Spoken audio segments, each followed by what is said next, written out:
the rising of the sun, a new dawn beckons, giving everyone hope for a better tomorrow.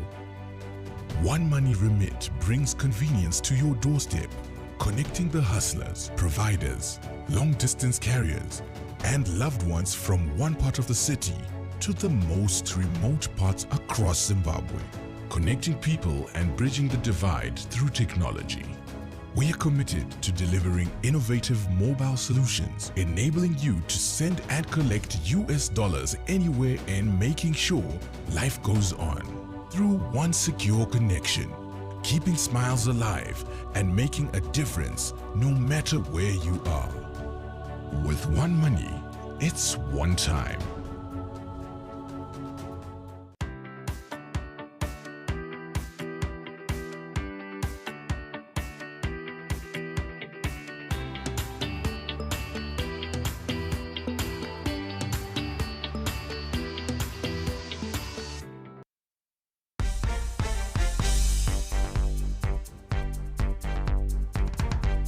It's a very good afternoon. You're watching ZTN News Blitz. Here are the stories making headlines today.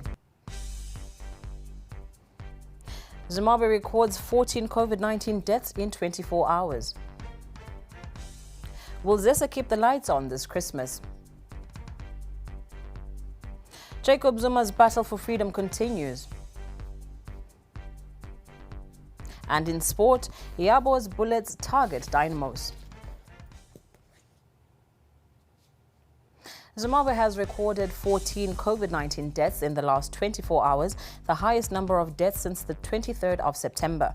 The Southern African country's COVID-19 response chief coordinator, Dr. Agnes Mahomva, told ZTN that authorities will determine whether the Omicron variant was behind the deaths. The additional analysis that you're actually asking for is done regularly. In fact, we have noted sometimes when one is reported as COVID-19, it turns out they actually had another underlying condition that was the primary cause of their death, but they just also happen to have COVID-19. So that analysis quite clearly is happening, and we will be very happy to provide any additional information. We always do that. World Health Organization country representative Dr. Alex Kasasira says Omicron is spreading fast and preventive regulations should be tightened. In Zimbabwe, we are not sequencing as much, very, very many samples. The government, the Ministry of Health, the government of Zimbabwe and partners are doing their best, but we are not sequencing a very large number of samples. So we can only postulate that the very rapid increase in the cases is because of the new variant. The Zimbabwe Medical and Dental Practitioners Council is advocating tighter COVID-19 restrictions. Not relax. It's very important that people should mask up, should social distance, try to avoid traveling unnecessary, try to avoid going into crowds, funerals, weddings, parties, 436 health workers at Zimbabwe's largest referral hospital, Pararenyatwa, are isolating after contracting COVID-19 while on duty. This has resulted in the hospital scaling down its services. This week, Mpilo Central Hospital in Bulawayo, Zimbabwe's second largest city, also recorded more than 85 COVID-19 cases among staff members. Pararenyatwa Hospital spokesperson Linus Dire speaks. The rate of infections is quite higher at our institution compared to the previous waves, which is a reflection of the incidence of COVID in the wider community. We have a significant number of staff members across all departments who are in isolation. The infections are affecting service delivery at our hospital, but we have not had any fatalities as a result of COVID. It is our hope that the situation recedes and we revert to normal working environment. Villagers in Makorokoro in Mangwe district in Zimbabwe's Matabeleland South province are counting their losses after heavy rainstorms left a trail of destruction. District coordinator Roresang Makurane speaks on the extent of the damage. Storms have wreaked havoc in Mangwe district. Both primary and secondary had their roofs blown off. Just to mention a few, we have Hoboto Primary School, Greystone, Mbango Secondary School. Reports are still coming on the damages. For the past 2 weeks, we had quite some heavy rains which have caused this havoc. A hospital, St. Anne's, Brunapec, had its roof damaged. We have also homesteads that are affected, especially the roofing, and some homesteads are collapsing. Trees were uprooted, especially in the southern part of the district. However, the CPC is receiving reports and will be going out for assessment this coming week. We are currently issuing art tarpaulin as temporary shelter through the traditional chiefs. Zimbabwe has been enduring up to 12 hours of electricity load shedding, and consumers are worried that this will continue into the Christmas period. The country's power utility ZESA says there will be minimal load shedding during the festive season, since the 3 units at Kariba Hydro Station that were out of service have been fixed. ZESA General Manager for Stakeholder Relations, Dr. George Manyaya, explains what minimal load shedding means. Now that the plants have been put back to the system to aid 345 megawatts, we expect that to aid to the generation capacity, increased generation capacity, which will also see a decrease in load shedding. What we've tried to do is to meet the demand, and there are various projects. For example, one project that comes to mind is a project that will add 300 megawatts each. That's 3 times 2. You know, the Wange 7 and 8 expansion. One of the is an immediate project. If you don't talk about input, I think you might be aware of the Wange 7 and 8 expansion. That's expected to be completed by next year. Still with the spirit of Christmas, if you haven't bought gifts or done your shopping yet, prepare yourself for the last-minute rush. Our correspondent, Itai Mutiniri, was in Zimbabwe's capital, Harare, to speak to some shoppers and get a real feel of the Christmas mood. We are in the festive season, and it is 9 days before Christmas Day, a Christian festival where people celebrate the birth of Jesus Christ. There's usually a lot of traveling that goes on, a lot of shopping, people cook and eat meals together as a family and friends. And I am in Harare CBD. I had to speak to a couple of people just to find out what their mood is like this festive season, and this is what they had to say. The best of them all. Nenyaya yokuti yaita Christmas yokutanga vanhu yavari kucelebrata vakasununguka pane makore atavhaya vanhu vanga vari under serious lockdown. Saka that alone was celebration. It's not about money. Ndo zvaitori izvozvo izvi. Kutongode mvura ikanaya tonosangana nehowa kumusha uku. Zvese zvichitoita kwete kobuda nhedzi zveuku. Saka nothing to worry. As long tiri vapenyu. This year ndikuona Christmas yakati omei. Payakaomera ndepekuti vana vechikoro vakuvhara musi wa17 and they are going to open musi wa5. Saka kuti vanhu vaspende mari semaspendero anoita makore ese ndinoona kuti zvisingaite. To be very honest with you, the mood is very low. The vibe akutorina zvachose. Maplans acho akatodhakwa. Zvinhu zvacho, it doesn't even seem like a Christmas at all. Iri kuita kunge any other normal day and no plans. Kwatanga kufunga kuti vana vachadzozokera kuchikoro, back to school yacho inenge yakatokumirira kudhara, saka haishi. Fine, Christmas, yeah, that's luxury. Mazuva zvakaoma, vanhu havana mari, saka business redu riri low zvisingaite. Ndosaka munogona takagara business yacho hatisi kutongofamba. Oh, it's a great mood, you know, because we have weddings, we have prom, we have a lot of events that are going on throughout this whole Christmas season. So which is a good thing because we have a lot of clothes here that cater for the Christmas mood, if I can call it like that. Christmas this year ndikuona kuti yakanaka chaizvo because vanhu vari kupinda vachitenga vanika muno medu mujana jemu ndikuona chikutotadza kutoseva sei maclients nekuwandisa kwavo. And there you have it, mixed feelings from the people of Harare. Others are excited and saying their business is booming, and others are excited about the lockdown relaxations, meaning that they're going to spend time with their families. And yet others are saying January is around the corner and expenses await them, such as rent and school fees. I'm Itai Mutiniri reporting for ZTN.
And now we go to news beyond our borders, and we start off with former South African President Jacob Zuma and the correctional services that have vowed to seek leave of appeal on the judgment of the High Court in Pretoria, which nullifies the department's former Commissioner Arthur Fraser's decision to grant Zuma medical parole.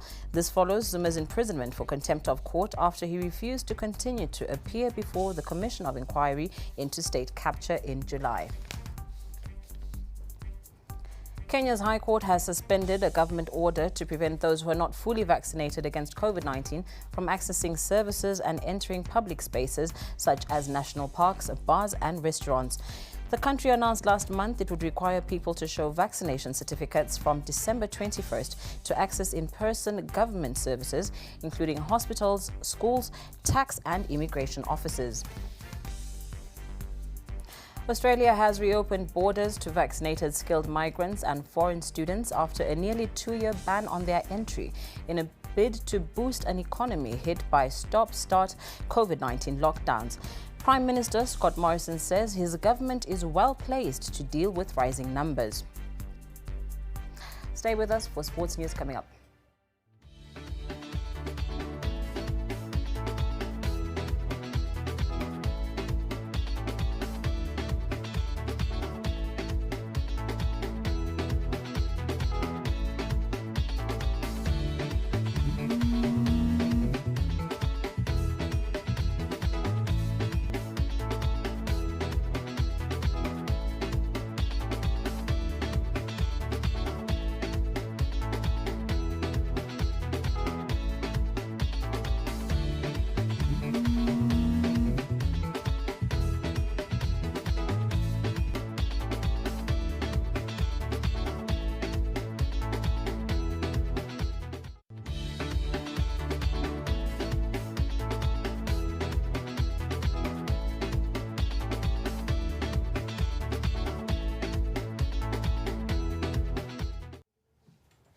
Cranbourne Bullets coach Nesbeth Saruchera has expressed confidence his team will beat Dynamos.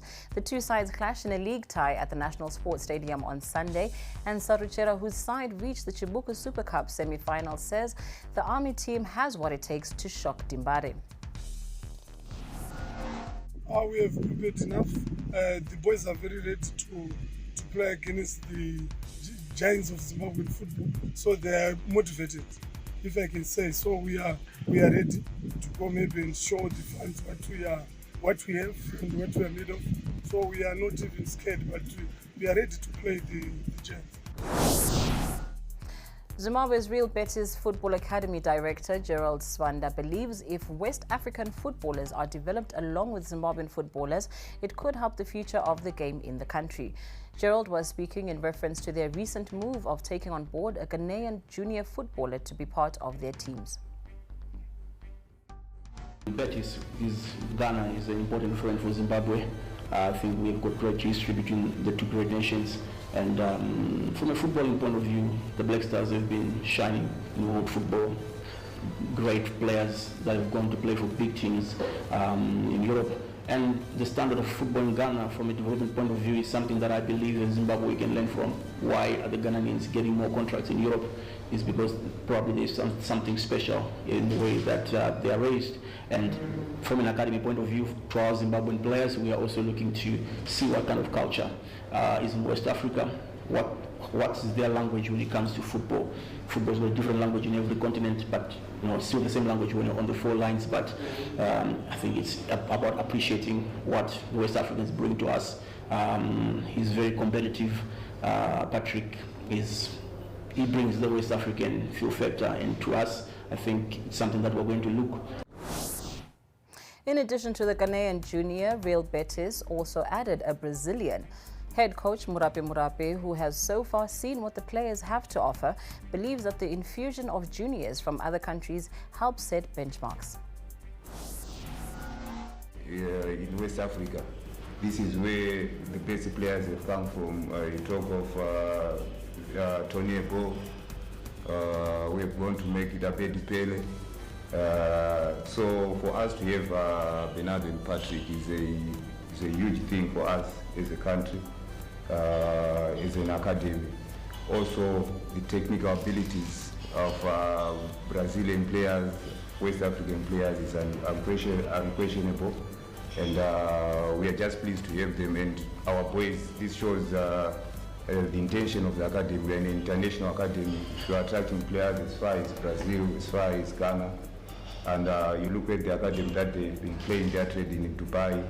TFA, it's one of the best academies, football academies in Dubai. So for us to have them around, it's a plus for us, it's a bonus for us.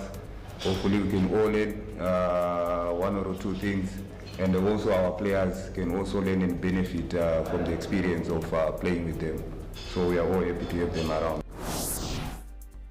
Formula One's governing body says the controversial Abu Dhabi Grand Prix is tarnishing the image of the sport. It's an effective admission of mistakes in the running of the race that decided the World Championship, with Lewis Hamilton losing to Max Verstappen. Race director Michael Masi's failure to standard protocol on restarting the race after a late race safety car period was centered to the controversy. Now F1 governing body will conduct an analysis into the running of Sunday's race to draw any lessons from the situation. And that's it from us here on News Blitz. You can, of course, stay connected with us on all our social media platforms, Twitter at ZTN News, Instagram at ZTN, and our website for all these stories and more updates. Stay with us for World in 5 coming up shortly.